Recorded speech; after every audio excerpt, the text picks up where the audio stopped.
Tu pourrais être surpris par ce que je m'apprête à partager, mais il est crucial de rester silencieux et concentré sur ce qui arrive vers toi. Tu regardes une autre vidéo exclusivement destinée aux élus. Si tu n'es pas l'un des élus, il est probable que tu n'iras pas jusqu'au bout de cette vidéo. Tu peux l'éteindre librement, car le contenu pourrait ne pas résonner ou vibrer avec ton âme ou ton esprit. Cependant, si tu es véritablement un élu, tu comprendras pleinement tout ce que je m'apprête à expliquer. Je me tiens aujourd'hui devant vous, élus, comme une voix de feu et d'avertissement, envoyée pour éveiller vos cœurs, enflammer vos esprits et provoquer vos pensées. Ce que je partage aujourd'hui n'est pas simplement un autre message, c'est un miroir. Regardez-y attentivement, car il révélera les vérités cachées de votre cœur. Le danger dont je parle est subtil, mais mortel. C'est un ennemi qui détruit silencieusement et impitoyablement. Cet ennemi, c'est la cupidité. Cet ennemi, c'est l'amour de l'argent. Si tu ne le maîtrises pas, il te maîtrisera. Si tu ne l'écrases pas, il t'écrasera. Ce message n'est pas seulement de l'information, c'est une confrontation. La cupidité est un voleur. L'amour de l'argent est une prison. Mais avant de pouvoir être libre, tu dois d'abord comprendre les chaînes qui te retiennent.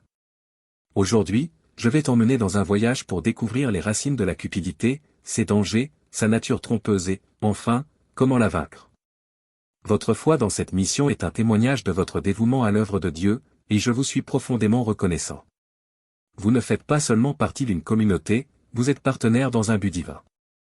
Vos sacrifices, grands ou petits, sont vus par Dieu, et je déclare qu'il vous bénira et vous récompensera d'une manière qui dépasse toute compréhension humaine. Continuons à travailler ensemble dans la foi, sachant que tout ce que nous faisons pour sa gloire n'est jamais vain. Vous êtes aimés, appréciés et couverts par la grâce de Dieu. Que ces bénédictions débordent dans votre vie. Commençons par la base, qu'est-ce que la cupidité ? La cupidité est un désir insatiable d'avoir plus de richesses, plus de possessions, plus de pouvoir. C'est cette soif inextinguible qui te pousse à courir après ce que tu n'as pas encore, en te convainquant que la satisfaction se trouve juste après la prochaine acquisition. Mais voici la vérité qui fait réfléchir, la cupidité n'est jamais satisfaite. Peu importe ce que tu accumules, elle chuchote toujours, ce n'est pas assez. Elle te trompe en te faisant croire que le bonheur se trouve dans la prochaine promotion, le prochain achat ou le prochain accomplissement. Mais elle te laisse seulement plus vide et plus esclave de ses exigences infinies. La Bible peint une image frappante de la cupidité dans Proverbe 27 verset 20. Le séjour des morts et l'abîme sont insatiables, de même les yeux de l'homme sont insatiables. Comme la mort elle-même, la cupidité est insatiable. Elle consume ton attention, vole ta joie et t'aveugle aux bénédictions que tu possèdes déjà. La cupidité est comme un gouffre sans fond, tu y verses ton argent, tes possessions ou ton pouvoir, mais elle en demande toujours plus, te laissant dans un cycle perpétuel de manque. Tu te convaincs, si je peux juste avoir un peu plus, je serai enfin heureux. Mais le bonheur ne vient jamais, parce que la cupidité est un voleur. Elle promet la satisfaction mais ne livre que le vide, l'agitation et une soif encore plus grande pour ce qui ne pourra jamais vraiment combler. Cupidité versus besoin. Soyons clairs, avoir des besoins n'est pas de la cupidité. Dieu nous a créés avec des besoins, nourriture, abri, vêtements essentiels à notre survie. Travailler dur pour répondre à ces besoins n'est pas un péché. La cupidité commence là où s'arrête le contentement. Elle naît quand la gratitude disparaît et que ton cœur se fixe sur ce qui te manque plutôt que sur ce dont tu es déjà béni. Vois-le ainsi, la cupidité ne se mesure pas à ce que tu as, mais à ce que tu désires. Une personne pauvre peut être rongée par la cupidité, désirant toujours plus, tandis qu'une personne riche peut vivre dans le contentement, consciente et reconnaissante des bénédictions de Dieu. La cupidité n'est pas une question de possession, mais de posture du cœur. Ce n'est pas simplement une mauvaise habitude, c'est un cancer spirituel qui ronge ton cœur, ton esprit et ton âme. Elle remplace la gratitude par l'insatisfaction et place le gain matériel au-dessus de la vérité spirituelle. La cupidité mène à la destruction. Elle crée un gouffre de désir sans fin, t'éloigne de Dieu en détournant ton attention de lui pour la fixer sur les biens matériels, faisant d'elle une forme d'idolâtrie. Si elle n'est pas maîtrisée, elle corrompt ton caractère, abîme tes relations et te distrait de l'accomplissement de ton but divin. La Bible est remplie d'histoires de personnes détruites par la cupidité. Judas Iscariote, qui a trahi Jésus pour 30 pièces d'argent, Matthieu 26 versets 14 à 16, sa cupidité l'a aveuglé à la vérité sur Jésus, l'a consumé jusqu'à ce qu'il ne puisse plus supporter son remords et se donner la mort. Géasi, serviteur d'Élisée, 2 Rois 5 versets 20 à 27, tenté par les richesses de Naaman, il a menti pour recevoir des cadeaux contre l'instruction de son maître. Sa cupidité a amené sur lui une malédiction et il a été frappé de lèpre. Ces histoires nous enseignent que la cupidité ne s'arrête pas à ton désir, elle conduit toujours à la destruction. Elle corrompt ton caractère, ruine tes relations et, en fin de compte, te sépare de Dieu. Quand la cupidité prend racine, tu commences à valoriser les choses matérielles plus que les choses spirituelles, les possessions plus que les personnes, la richesse plus que la sagesse. Jésus nous avertit dans Luc 12 verset 15. Gardez-vous avec soin de toute avarice, car la vie d'un homme ne dépend pas de ses biens, fût-il dans l'abondance. J'essaie de subvenir aux besoins de ma famille. Bien que ces affirmations ne soient pas intrinsèquement mauvaises, elles peuvent facilement devenir des excuses pour justifier une cupidité non maîtrisée. Pose-toi cette question, mon ambition est-elle motivée par le désir de glorifier Dieu ou est-elle alimentée par l'amour de l'argent et des possessions? La cupidité prospère dans les zones grises de nos vies, là où les intentions nobles se confondent avec les désirs égoïstes. Elle nous aveugle sur la vérité à notre propre sujet. Nous justifions le surmenage et l'excès parce que la société glorifie la réussite et la richesse matérielle. Mais Jésus nous avertit dans Luc 12 verset 15. Gardez-vous avec soin de toute avarice, car la vie d'un homme ne dépend pas de ses biens, fût-il dans l'abondance. La véritable plénitude ne vient pas de ce que tu accumules, mais du fait de vivre en accord avec la volonté et le dessein de Dieu. Pour démasquer la cupidité cachée, tu dois examiner attentivement tes motivations. Travailles-tu pour le royaume de Dieu ou poursuis-tu des conforts éphémères et de la reconnaissance humaine?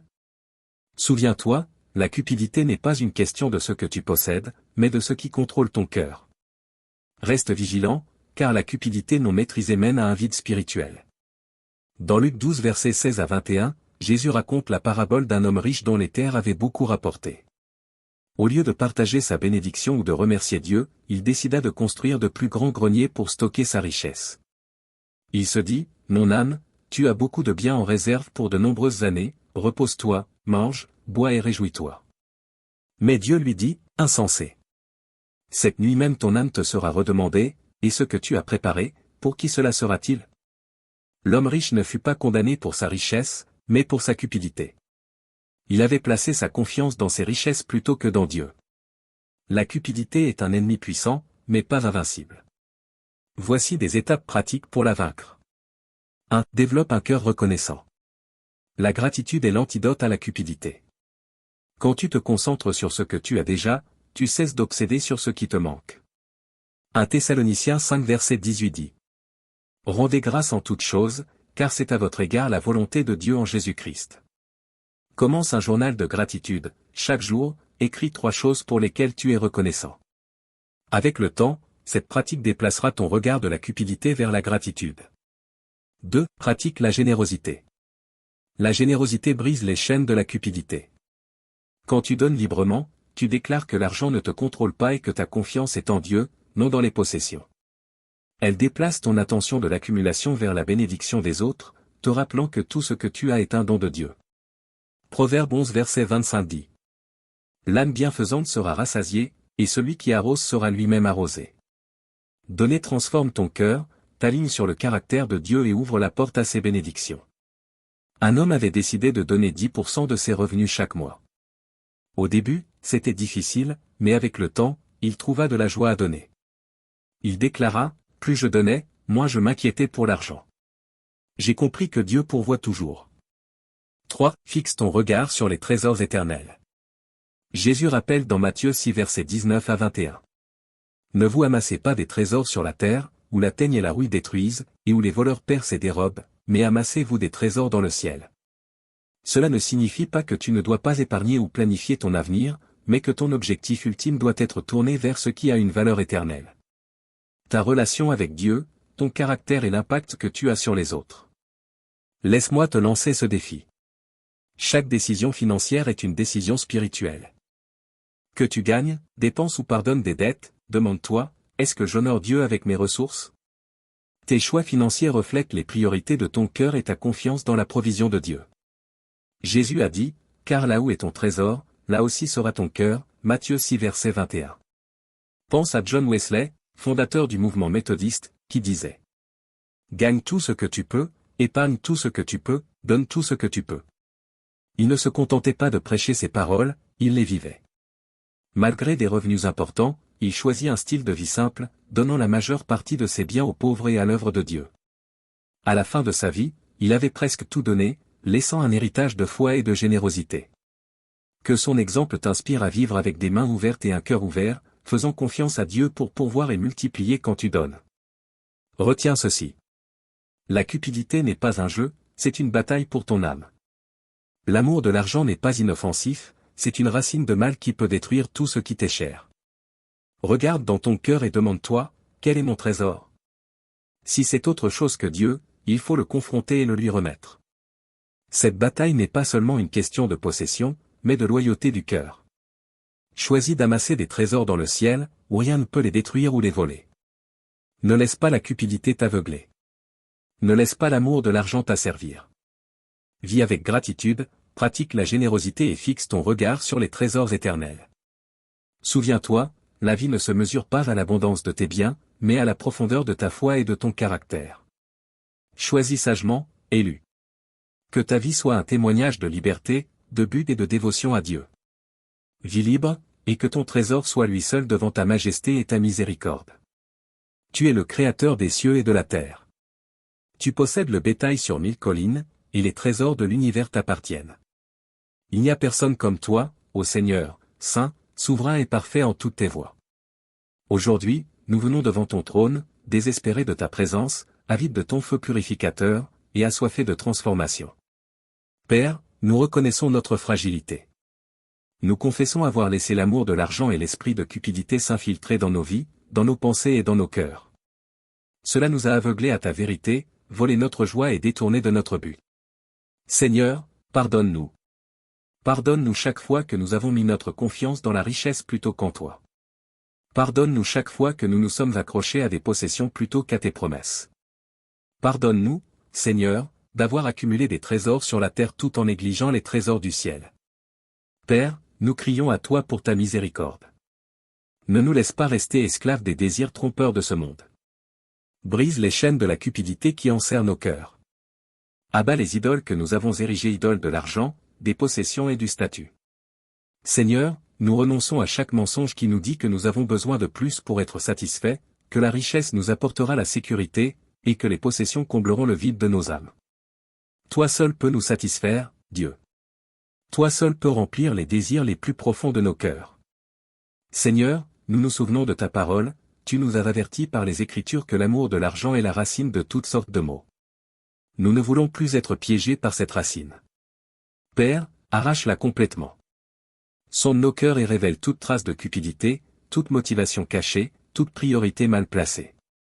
Purifie-nous, Seigneur, par le feu de ton esprit. Saint-Esprit, nous t'invitons maintenant à œuvrer en nous. Convainc-nous là où nous nous sommes égarés.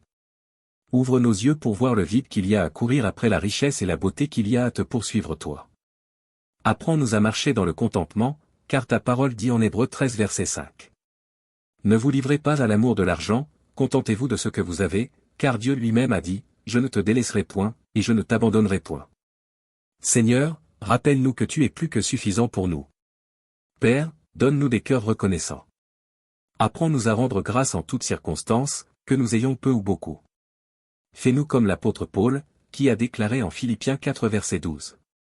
J'ai appris à être content dans l'état où je me trouve. Je sais vivre dans l'humiliation, et je sais vivre dans l'abondance.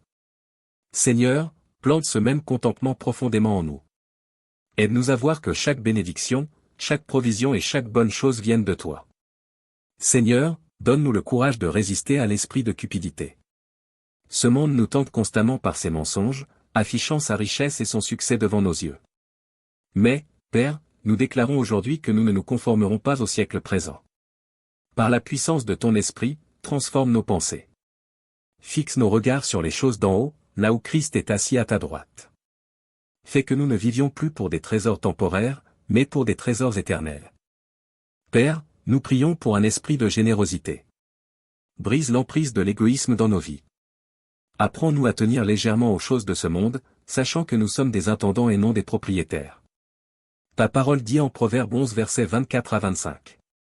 Tel, qui donne libéralement, devient plus riche, tel, qui épargne à l'excès, ne fait que s'appauvrir. L'âne bienfaisante sera rassasié, et celui qui arrose sera lui-même arrosé. Seigneur, aide-nous à donner avec joie, à bénir les autres comme tu nous as bénis, et à avoir confiance que tu pourvois toujours. Seigneur, nous crions pour une transformation dans la vie de ceux qui écoutent cette prière en ce moment. Père, je prie pour la personne qui lutte sous le poids de l'anxiété financière, enlève ce fardeau, ô Dieu. Montre-lui que tu es Jéhovah Jireh, son pourvoyeur, et que tu prends soin de chaque détail de sa vie. Je prie pour celui qui est piégé dans une quête sans fin de richesse et qui a perdu de vue ce qui compte vraiment, ouvre ses yeux, Seigneur, mets le feu à son cœur pour toi, et rappelle-lui que les richesses de ton royaume dépassent tout ce que ce monde peut offrir. Père, je prie pour chaque auditeur qui se sent vide malgré l'abondance, qu'ils expérimentent la plénitude de ta présence, car toi seul peux combler la faim de leurs âmes. Je prie pour ceux qui ont peu, qui se sentent oubliés ou abandonnés, rappelle-leur, Seigneur, que tu les vois, que tu les aimes et que tu es avec eux. Remplis-les de paix, de provision et d'espérance. Seigneur, je prie pour ceux qui agiront selon ce message, ceux qui s'abonneront, aimeront et partageront. Bénis-les abondamment, Père, pour leur obéissance dans la diffusion de ta parole. Que leurs petites actions plantent des graines de transformation dans la vie des autres, alors qu'ils s'associent à cette œuvre. Verse des bénédictions sur leur vie, bénis leur famille, leur foyer, leur travail et leurs relations. Montre-leur, Seigneur, que tu récompenses ceux qui t'honorent. Enfin, Père, je prie pour que ton feu tombe sur nous tous. Que ce message déclenche un réveil dans nos cœurs. Qu'il brûle tout désir égoïste, toute confiance mal placée et toute ambition mondaine. Remplace-les par une passion pour ta gloire, une faim pour ta présence et un engagement envers ta volonté. Fais que nous sortions de ce moment transformés à jamais, déterminés à vivre pour toi et toi seul. Nous déclarons aujourd'hui que la cupidité n'aura plus aucun pouvoir sur nous, que l'amour de l'argent ne régnera plus dans nos cœurs. Nous sommes à toi, Seigneur, entièrement et sans réserve. Prends nos vies, nos ressources, nos désirs, et utilise-les pour ton royaume et ta gloire. Nous scellons cette prière dans le nom puissant, incomparable et tout-puissant de Jésus-Christ, notre Seigneur, notre Sauveur et notre trésor éternel. Amen.